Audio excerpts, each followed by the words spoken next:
네, 안녕하세요. 오늘은 포문을 실습하는 두 번째 시간입니다. 네, 조금 더 복잡한 형태의 포문을 사용을 해볼 거고요. 반복문과 제어문을 사용해서 이제 반복문 안에서도 조건을 사용하는 방법을 확인해 보겠습니다. 시그마의 계산 결과를 구하는 예제라던가 최대값 그리고 최소값을 구하는 예제 그리고 피보나치 수열이라는 앞에 나오는 항들의 합을 계속 더해주는 그런 예제를 통해서 실습을 확인해 보도록 하겠습니다.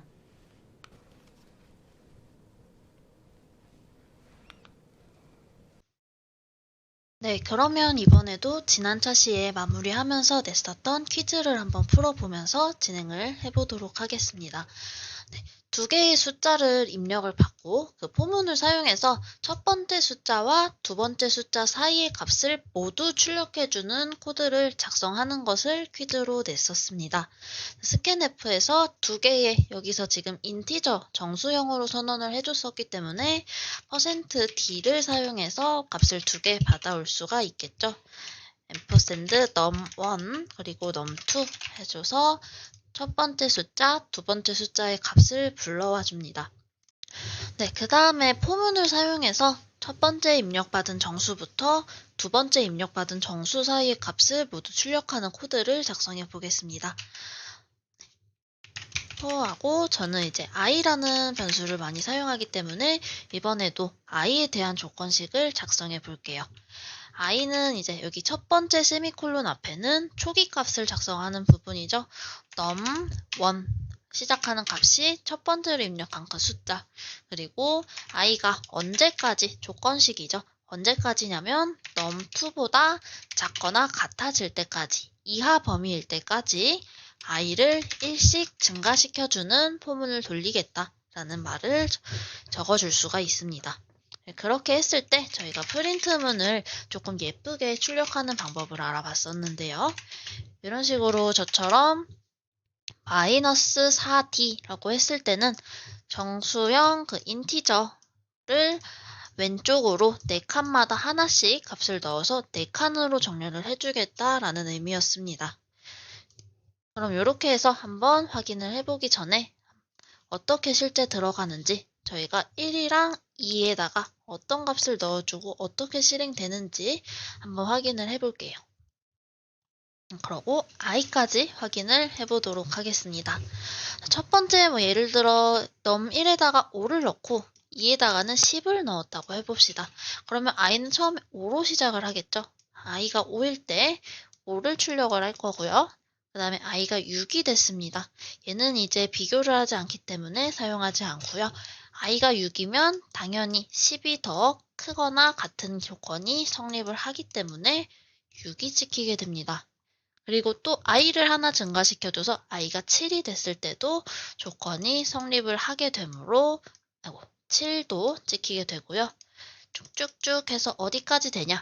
10이 됐을 때 양쪽이 서로 같다 해서 10까지 모두 출력이 되는 것을 확인하실 수가 있을 겁니다. 네, 그러면 실제 메인문에서 실행을 해보면서 결과가 맞게 나오는지 확인을 해보도록 하겠습니다. 41번 한번 실행해 볼게요. 두 개의 서로 다른 정수를 입력하세요 라고 나왔고 5와 10을 같이 입력을 해줘 보겠습니다. 그렇게 했을 때 5부터 10까지 잘 출력이 되는 것을 확인할 수가 있을 겁니다. 네, 그러면 오늘은 이제 조금 더 심화 예제, 다른 제어문들과 함께 사용하는 것을 알아보겠다라고 말씀을 드렸는데요. 첫 번째로는 그 시그마 계산을 하는 코드를 작성해 보고자 합니다. 어떤 코드냐면 시그마 배우셨을 거라 생각을 하는데 i가 n부터 그리고 죄송합니다. i가 1부터 다시 써볼게요. 시그마 i가 1부터 n까지 i 제곱 더하기 1의 값을 계산하는 코드를 한번 작성을 해보겠습니다. 자, 첫 번째로 int 그러고 value라는 입력값을 저장하는 변수 만들어 줄 거고요. 그리고 결과를 저장하는 res라는 변수도 사용해 주겠습니다. 자, 저희가 n의 값을 여기 받겠다는 n이 value 값이 넣어두면 되겠죠. 프린트 f 해서 정수를 입력하세요 해주고 scanf로 받아오는 정수를 value에다가 넣어주도록 하겠습니다. 그러면 이제 시그마는 예를 들어 1부터 입력한 숫자까지 이 계산식을 모두 누적해서 더해주는 게 시그마의 계산 방법이죠. 그래서 포문을 사용하면 이 시그마 계산을 조금 더 수월하게 할 수가 있습니다. 이 시그마 식에서 사용한 것처럼 i로 그대로 사용을 해볼게요. i는 일단 시작은 1부터 하고요. i의 범위는 저희가 입력받은 value까지 실행을 하게 됩니다. 그리고 i가 동일하게 1씩 증가하는 것을 작성을 하면 되고요. 그렇게 했을 때 저희의 그 계산 결과는 누적해서 저장이 돼야 되는데 res라는 result 변수에다가 누적값을 계산해 줄 겁니다. C 언어에서 제곱을 어떻게 표현하나요? 라고 하시는 분들 혹시 계실 수도 있을 텐데요. 저희가 잘 생각해보면 제곱은 그냥 같은 수를 2번 곱해주는 거기 때문에 i 곱하기 i 해주시면 i의 제곱이고요. 더하기 1 해주시면 됩니다. 사칙연산에서 우선순위는 곱하기와 나누기가 높기 때문에 괄호는 별도로 필요하지 않습니다.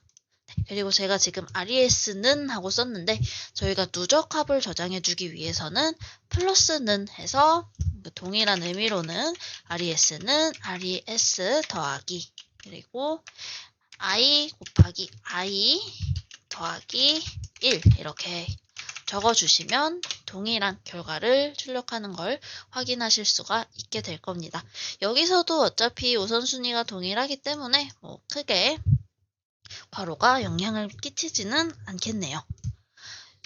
그렇게 나왔을 때 프린트문으로 최종적으로 나온 결과 계산 결과는 %d입니다 해주시고 여기에 res까지 출력을 해준 다음에 결과를 한번 확인해 보겠습니다. 메인에서 오늘은 42번 실행을 하시면 되고요. 정수를 입력하세요 했을 때 저희가 쉽게 확인할 수 있도록 한 4까지만 확인을 해볼게요. 계산 결과가 지금 4를 입력했을 때 결과가 34가 나왔었습니다. 그래서 한번 계산을 실제 진행을 해보도록 하겠습니다. 처음에 그러면 1의 제곱 더하기 1을 계산해주고요. 그 다음에 2의 제곱 더하기 1 그리고 3의 제곱 더하기 1 그리고 마지막으로 4의 제곱 더하기 1까지 계산을 해주시면 되겠습니다. 네, 계산 결과 한번 계산해 보겠습니다. 1의 제곱은 1이라서 더해주면 2가 되고요. 2의 제곱인 4 더하기 1 해서 5 그리고 3의 제곱 더하기 1, 10이 되고요. 4의 제곱 16 해서 17이 됩니다. 자, 계산을 해보면 17이 2번 더해지네요. 결과가 34로 저희의 계산 결과와 실제 프로그램에서 계산한 실행 결과가 일치하는 것을 확인하실 수가 있었습니다. 그러면 다음 문제도 한번 빠르게 진행을 해볼게요. 오늘 풀이하는 예제들은 길이가 조금 길기 때문에 문제를 많이 다뤄보지는 못하지만 하나하나 작성하시면서 각 부분의 의미 그리고 제어문들을 효율적으로 제어문은 이제 반복문, 조건문 이런 게 다 속하는 거라고 말씀을 드렸는데 그런 제어문들을 효율적으로 사용하는 방법에 대해서 한번 고민을 해보시면 될 것 같습니다. 첫 번째로는 두 번째죠. 두 번째로는 최대값과 최소값을 알아보는 방법인데요. 예를 들어서 숫자가 3, 10, 7, 2, 그리고 15 이런 식으로 숫자가 있을 때 여기서 사람은 딱 보면 그냥 값을 비교하기 때문에 최대값과 최소값을 확인할 수가 있는데요. 컴퓨터에서 최대값과 최소값을 계산하는 방법은 조금 고민을 해보셔야 됩니다. 보통 최대값을 max 그리고 최소값을 min 이렇게 표시를 하죠. 그러면 이 최대값이라는 애와 최소값이라는 애를 알아내기 위해서 저희가 첫 번째로는 가정을 해줘야 됩니다. 너 지금 여기 있는 범위 중에 너 지금 최대값이 사실은 0이 지금 너가 가지고 있는 최대값이야 라고 넣어주고요. 여기다가는 진짜 나올 수 있는 최대값을 오히려 최소값에 넣어줍니다. 서로 지금 이렇게 반대로 이런 식으로 넣어줬다라고 확인을 하시면 될 텐데요. 이렇게 하면서 이제 컴퓨터가 한 개씩 확인을 합니다. 지금 내가 가지고 있는 최대값은 0이야. 근데 나보다 더 큰 애를 만나면 그 0을 갱신할 거야 라고 명령을 주게 됩니다. 자, 그래서 max라는 게 처음에는 0인데요. 처음에 딱 실행을 시켰더니 첫 번째에서 3을 만나게 됩니다. 3을 만나면 0이 3보다 훨씬 크기 때문에 0이 아니라 이제 3으로 최대값을 갱신을 하게 되고요. 또 이어서 두 번째 있는 숫자를 확인했더니 10을 만나서 다시 10으로 최대값이 갱신이 됩니다. 그리고 그 다음에 봤더니 7을 만났는데 7은 10보다 작기 때문에 갱신할 필요가 없어서 그대로 최대값이 10으로 유지가 되고 있고요. 2를 만났을 때도 갱신이 없다가 15를 만나는 순간 15가 최대값으로 변경이 되게 됩니다. 이런 것처럼 미니멈도 자기보다 작은 값을 만났을 때 갱신을 시켜주는데 20보다 작은 3을 만났을 때 3으로 갱신을 시켜주고요. 10은 그냥 넘어가게 되고요. 7도 넘어가게 됩니다. 그러다가 2를 한번 만났더니 나는 지금 3인데 너가 숫자가 더 작네? 하고 2로 갱신을 시켜버립니다. 15는 당연히 2보다 크기 때문에 갱신을 하지 않고 최종적인 그 최소값이 2가 된다. 이런 식으로 저희가 보통 최대값과 최소값을 확인하고 있습니다. 네, 이 코드를 그대로 포문과 제어문을 사용해서 표현을 해보도록 할게요. 네, 첫 번째로 입력할 숫자를 내가 뭐 몇 개를 입력할 건지 뭐 숫자를 10개 중에서 최대값, 최소값을 받을 건지 30개 중에 받을 건지를 고르셔야 됩니다. int input이라고 받아볼게요. 얘는 이제 입력할 숫자의 개수가 되겠고요. 그리고 int max는 0 그리고 저희가 그냥 최대한 값을 아무리 큰 값이라도 100보다 작게 나오도록 두 자릿수 범위에서만 한번 입력을 받아보겠습니다. 그리고 그 숫자를 한번 n이라는 변수를 사용해서 계속 갱신을 시켜주고 하나씩 확인하고 이렇게 진행을 한번 해보도록 할게요. 네. 자, 그래서 포문을 적어볼 텐데요. int i는 0부터 언제까지 할 거냐면 그 i가 input보다 작을 때까지 지금 제가 0부터 시작을 했기 때문에 input보다 작을 때까지라고 했는데 1부터 시작을 하시려면 input을 포함을 시켜줘서 횟수를 맞춰주셔야 됩니다. i++ 해주시고요. 안에 내용을 조금 작성해야 돼서 중괄호 열어주겠습니다. 그리고 숫자를 저희가 여기 빼먹었는데 프린트문으로 이제 입력할 숫자의 개수를 입력하세요 라고 작성을 해줍니다.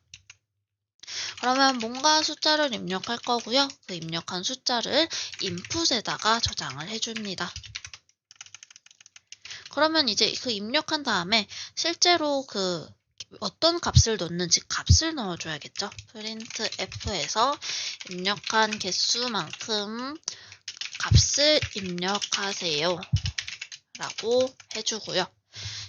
입력은 이제 포문 안에서 받으셔야 됩니다. 이 입력한 애를 n에다가 계속 저장을 해줄 거고요. 이렇게 하면 n을 불러오는데요. 이제 n이라는 게 아까 저희가 그 위에 썼던 숫자들이 되겠죠. 그래서 if문을 여기서 사용하게 됩니다. 만약에 너가 받은 n이라는 애가 너가 알고 있던 max 값보다 n이 더 크다면 그럴 때에는 너는 max가 이제 n으로 max를 변경해줘 라고 할 수가 있겠죠. max가 0이었는데 n의 값으로 3을 넣었다면 이제 max의 값이 3으로 변경이 돼야 하니까요. 그러면 동일하게 최소값도 확인을 하실 수가 있을 겁니다. if 하시고 n이 이번에는 미니멈보다 작다면 그러면 미니멈을 n으로 바꿔줘.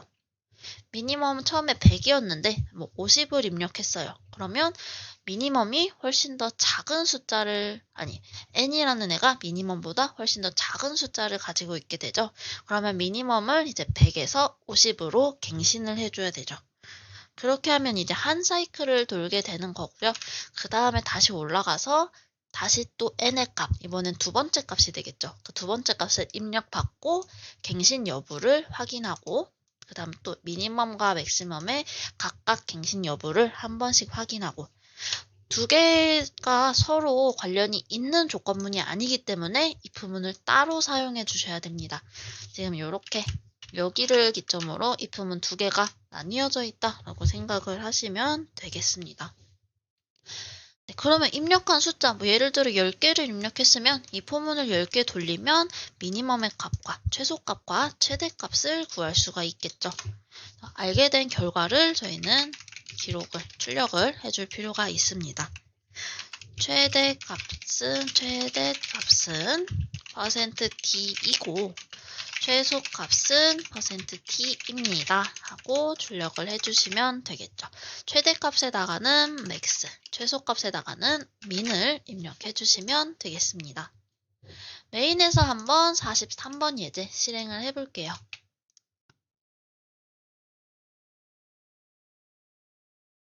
네, 제가 n을 또 여기에 잘못 썼네요. 주소를 빼먹어서 주소 포함해서 한번 실행시키겠습니다.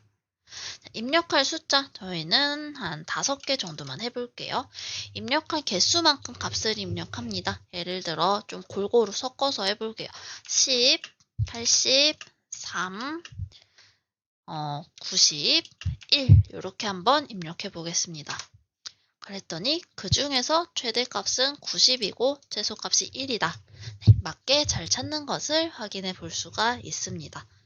이런 식으로 반복문과 조건문은 거의 항상 자주 사용하는 경우가 대부분이라서 이런 것들을 잘 확인해 보시면 좋을 것 같고요. 그 다음으로는 피보나치 수열에 대해서 내가 입력한 한 가지의 그 계산 결과를 저장하는 코드를 한번 작성해 보겠습니다. 벌써 세 번째 예제인데 오늘의 마지막 예제가 되겠습니다. 피보나치 수열이라는 거는 알고 계시겠지만 한 번 더 말씀을 드리자면 이제 0, 1 이렇게 숫자를 처음에 두 개를 주어주고요. 이제 요 뒤에 오는 숫자들을 결정하는 규칙을 정했는데요. 요 앞에 있는 거 두 개를 더해서 그 값을 여기다가 넣어줍니다. 그러면 1이 되겠죠. 그 다음에 또 여기 있는 두 개를 또 더해서 값을 여기다가 넣어줍니다. 그럼 2가 됩니다. 또 똑같이 얘네를 더해서 여기 3을 적어주고요. 요거 더해서 5를 적어주고 이런 식으로 앞에 있는 두 항의 합계를 그 다음 항에다가 저장해주는 게 피보나치 수열이라고 합니다. 그래서 피보나치 수열은요. 처음에 값을 딱 정해줍니다. 피보나치니까 F1이라고 할게요. 여기 첫 번째 0의 자리를 F1이라고 해서 얘를 0 그리고 F2 두 번째 나오는 숫자 F2는 1이라고 정의를 해주겠습니다. 변수를 초기화를 함께 해줄게요. 그리고 이제 사용하게 될 F3, 이 세 번째 오는 것부터는 계산을 해서 들어가야 되는데 이 F3의 값을 저희는 계속 갱신하고 F1, 2도 갱신하면서 수열의 계산 결과를 계속 저장하는 방식을 해보려고 합니다. 그래서 이것과 내가 입력하는 몇 번째 항까지 할 건지도 num이라는 변수에다가 받을 거라 같이 선언을 해주겠습니다. 프린트문으로 피보나치 수열의 마지막 항을 입력하세요 라고 어떤 것을 입력받을지 여기 명시를 해주시고요. scanf 사용하셔서 %d 걔를 num에다가 저장한다 라고 해주시면 되겠습니다. 여기서부터 이제 바로 포문을 돌리시면 되는데요. for int i는 0부터 그리고 i가 언제까지 할 거냐면 num까지 i를 1씩 증가시킨다. 근데 중요한 게 있습니다. 이제 여기가 0번인데요. 첫 번째 자리가 0번인데요. 만약에 i가 0일 때 첫 번째 자리의 값은 무조건 그냥 0입니다. 피보나치 수열의 첫 번째, 두 번째 항은 그냥 0과 1로 정해져 있기 때문에 0일 때는 그냥 %d 띄어쓰기 하시고 F1이라고 저희가 정의를 해줬습니다. F1은 0이라고 초기화를 해줬었죠. 그 F1을 불러와 주시면 되고요. 피보나치 수열 그냥 이렇게 띄어쓰기로 숫자 이렇게 지금 여기 보이시는 것처럼 숫자 띄어쓰고 다시 숫자 이렇게 할 거기 때문에 %d 뒤에 띄어쓰기 한 칸 혹은 두 칸 붙여서 표시를 해주겠습니다. 그리고 만약에 이제 else if를 쓸 텐데요. i가 0이 아니면서 어떠한 조건일 때 라는 내용이겠죠. i가 0이 아니면서 1일 때 그럴 때는 이제 1이겠죠. f2라는 변수의 값을 불러오게 됩니다. printf는 %d 띄어쓰기 하고 f2 해주시면 되겠습니다. 출력 형식을 동일하게 해야지 어떤 부분에선 다르게 출력되거나 하는 거 없이 균일하게 잘 출력이 됩니다. 그리고 이제 저희가 늘려갈 텐데요. 0과 1이 아닐 때는 계산을 해줘야 됩니다. 그래서 else 0과 1이 아닌 나머지 모든 경우에는 다 계산이 있을 거예요. 근데 이 세 번째 자리에 값을 어떻게 구하냐? 앞에 있는 F1과 F2의 값을 저장한다 라고 했었습니다. printf에서 저희가 지금 구한 F3의 값을 출력을 해주시고요. 그리고 F1을 이제 F1의 값을 F2의 값으로 바꿔줍니다. 그리고 F2는 F3을 저장해줍니다. 이렇게 하시면 다 작성이 된 것인데요. 실제로 한번 실행해보면서 실행보다는 이제 실행해도 지금 저희가 결과가 나오기는 하지만 그 값을 돌아가는 내부적인 값을 한번 눈으로 확인해 봐야 돼서 실행 결과는 이제 간단하게 확인해보고 어떻게 돼서 하는지 한번 직접 적으면서 알아보겠습니다. 피보나치 수열의 마지막 항 5라고 입력해 볼게요. 그러면 00123이라고 나옵니다. 00123. 자, 여기에서 한번 저희 확인해 보겠습니다. 처음에 F1, F2, F3 이렇게 입력을 해줄게요. 자, F1은 처음에 0이라고 줬고요. F2는 1이라고 줬습니다. 그리고 포문을 한번 이제 돌았더니 F3가 뭘로 바뀌었냐? F1 더하기 F 요거 더하기 요거 해서 1로 바뀌었고요. 그 다음에 F1의 값에다가 F2의 값을 넣어줍니다. 그러면 1이 될 거고요. F2의 값에다가 얘를 이렇게 넣어줍니다. 1이 됩니다. 지금 세 개의 값이 모두 다 1이 됐고요. 두 번째로 실행을 할 때 F3은 뭐냐? F1 더하기 F2인 2의 값이 들어가게 됩니다. 그리고 F1은 오른쪽에 있는 값을 이렇게 왼쪽에다가 대입을 하는 거기 때문에 F2의 값을 가져와서 1, 그리고 F2에도 F3의 값을 이렇게 받아와서 2, 이렇게 돼서 1, 2, 2가 되고요. 네, 그 다음에 세 번째도 확인해 보겠습니다. 세 번째도 똑같이 F1 더하기 F2에서 3에다가 값을 F3에 3을 저장을 해주고요. 그리고 나서 F1에는 F2의 값 2를 넣어줄 거고요. 그 다음에 F2에다가는 F3에 있었던 3이라는 값을 넣어주게 됩니다. 네, 조금만 더 확인을 해볼 텐데요. 네 번째에서 F1 더하기 F2인 5의 값을 F3에 저장을 하고 그 다음에 F1에다가는 F2의 값을 저장해 주어야겠죠. 그래서 F1은 3이 되고요. F2는 F3이 가지고 있던 5라는 값을 저장하게 됩니다. 다섯 번째 한 번 더 실행을 해 보실게요. F3에다가는 3 더하기 5, 8의 값을 넣어주시고요. F1에 5, 그리고 F3에는 8의 값을 F2에다가 저장을 해줍니다. 한 번 더 저장을 하면은 F1 더하기 F2 해서 13이 되고, 위에 쭉쭉쭉 이어서 F1부터 F2까지 그리고 13까지 나오는 것을 저 기역자 모양에 따라서 결과를 확인하실 수가 있습니다. 저희가 5로 했을 때 3까지 출력이 됐기 때문에 8의 값을 입력을 해보고 실제 뒤에 5, 8, 3, 13이라는 값이 추가로 더 나오는지 실제 확인을 해보겠습니다.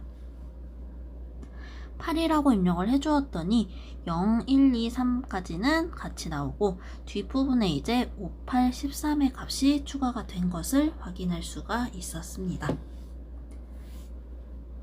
네, 그래서 오늘 예제 같은 경우는 이제 컴퓨터의 어떤 메커니즘, 이런 식의 과정을 거쳐서 문제를 풀 수 있는지를 알아볼 수 있는 예제들을 실제 해봤기 때문에 이런 예제들을 한번 많이 접해보시고 찾아서 풀어보시면 앞으로 이제 코딩 실력 향상에 많이 도움이 될 거라고 생각이 됩니다. 오늘의 실습 마치겠습니다.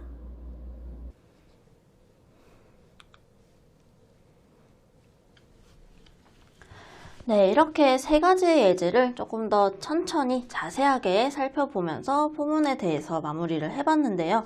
다음번에도 이제 중첩 반복문에 대해서 이제 천천히 진행이 될 거기 때문에 어려우셨다면 뭐 한 번, 두 번 정도 더 확인을 해보면서 잘 정리하는 시간을 따로 가지시기를 바랍니다. 오늘은 조건문과 반복문을 사용해서 조금 더 길이가 있는 코드를 확인을 해봤었고요.